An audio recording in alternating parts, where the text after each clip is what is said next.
Ces couloirs labyrinthiques pour un non-initié, le frère Stéphane les connaît comme sa poche. Voilà près de 30 ans que ce franciscain, originaire du Massif central, a posé ses valises à Jérusalem. Un franciscain en Terre Sainte, c'est presque un pléonasme. Alors, pour éviter les longs discours et expliquer le rôle des frères mineurs sur cette terre qui a vu naître le Christ, le frère Stéphane va nous ouvrir un trésor. Il tient dans cette petite armoire poussiéreuse et patinée par le temps. En fait, ici, vous avez les clés de tous les sanctuaires de Terre Sainte.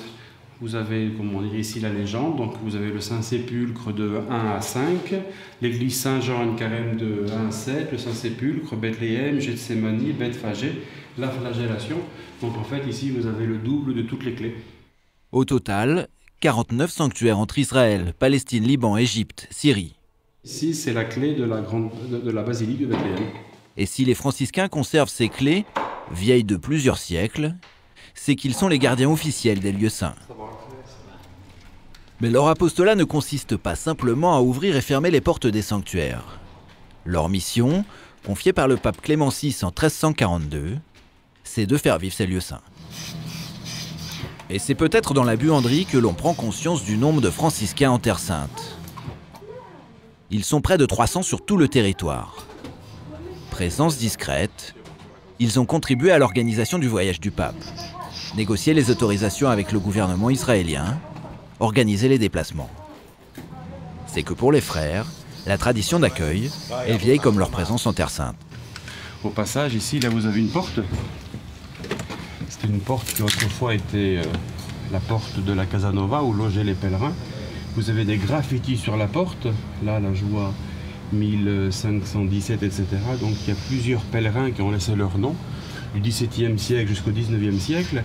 Et parmi les pèlerins illustres qui ont laissé leur nom sur la porte, il y a le fondateur des Mormons, qui était venu à Jérusalem et qui avait logé chez les franciscains. Et ce graffiti sur la porte est un graffiti que viennent vénérer les Mormons, car c'est en fait le seul autographe laissé par cette personne. Donc il se trouve sur la porte ici, là. Direction maintenant, le mont des Oliviers. C'est ici que, se sachant menacé, Jésus s'est retiré avec ses disciples. Le sanctuaire est aujourd'hui le plus visité de Terre Sainte. Face au mont des Oliviers, un panorama unique sur Jérusalem. Le Saint-Sépulcre, le dôme du Rocher, le temple de David. Sous les murs de Jérusalem, construits donc par Hérode le Grand, on aperçoit la vallée du Cédron qui se trouve ici. C'est dans cette vallée que le pape Benoît XVI avait célébré l'Eucharistie avec les chrétiens de Jérusalem. Le pape François, lui, est attendu à Gethsémani, dans la basilique construite sur le rocher sur lequel le Christ a prié durant son agonie. Il y célébrera une messe avec les religieux, les prêtres, les curés de paroisse et les séminaristes de Terre Sainte. Mais le temps fort de ce pèlerinage à Gethsémani, c'est la visite au jardin des Oliviers. Le site évoque l'agonie, mais aussi la capture de Jésus avant sa crucifixion. Nous sommes sur le versant du mont des Oliviers. Nous avons Jérusalem juste en face de nous.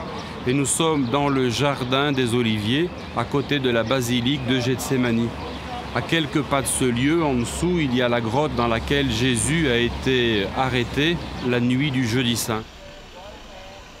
En 1964, lors de sa visite en Terre Sainte, le pape Paul VI a planté un olivier.